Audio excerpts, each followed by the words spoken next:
Сегодня школа языков «Атласнет» в гостях у преподавателя Института ЭКОМЭН Вячеслава Иванова. Здравствуйте, Вячеслав. Добрый день.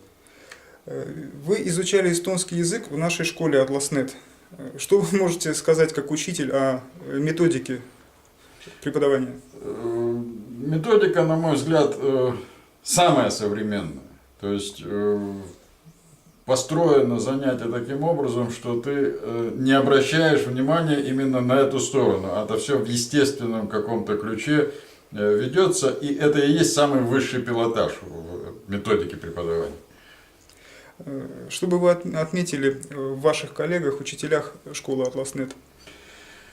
Вы знаете, я обо всех учителях не могу сказать. Нашим преподавателем была, как мы ее называли, Наташа. Поразительная доброжелательность, причем доброжелательность совершенно искренняя. И мне приходилось ходить на другие курсы раньше. Всегда, даже при такой формальной или даже искренней доброжелательности, ощущается отношение между учителем, таким наставником и учеником. А здесь это совершенно не чувствовалось. Вот она умеет так построить диалог, что ни малейшего упрека, ни малейшей тональности упрека и какого-то недовольства. Хотя, как преподаватель сам могу сказать, что иногда бестолковость ученика вызывает раздражение, и не всегда удается его скрыть. У Наташи как раз вот это начисто отсутствует. Тогда вот общее впечатление о школе «Атласнет», какое у вас сложилось? Атмосфера, уют, персонал обслуживающий? Опять же, ты попадаешь в какую-то очень доброжелательную атмосферу. Там нет академического какого-то такого высокомерия, в кавычках, скажем.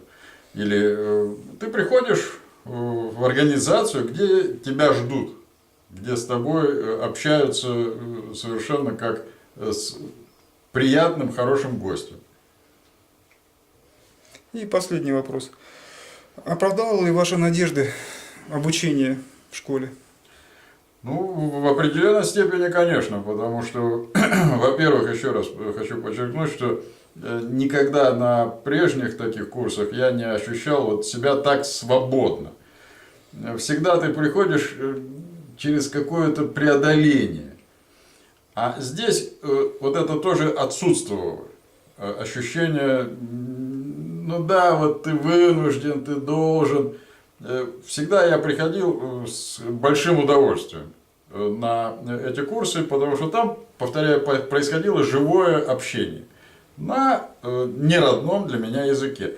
И, конечно, вся эта практика дала мне навыки.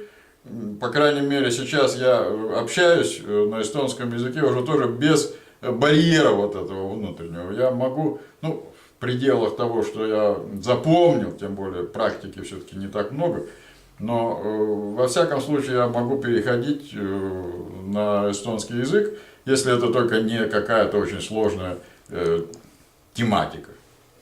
То есть языковой барьер на том уровне языка, которому вас обучали, он рухнул? В общем, да, как такового барьера уже давно нет. Спасибо вам огромное, что согласились встретиться с нами. У нас в гостях, точнее мы в гостях у Вячеслава Иванова были. Спасибо вам. Да, до свидания.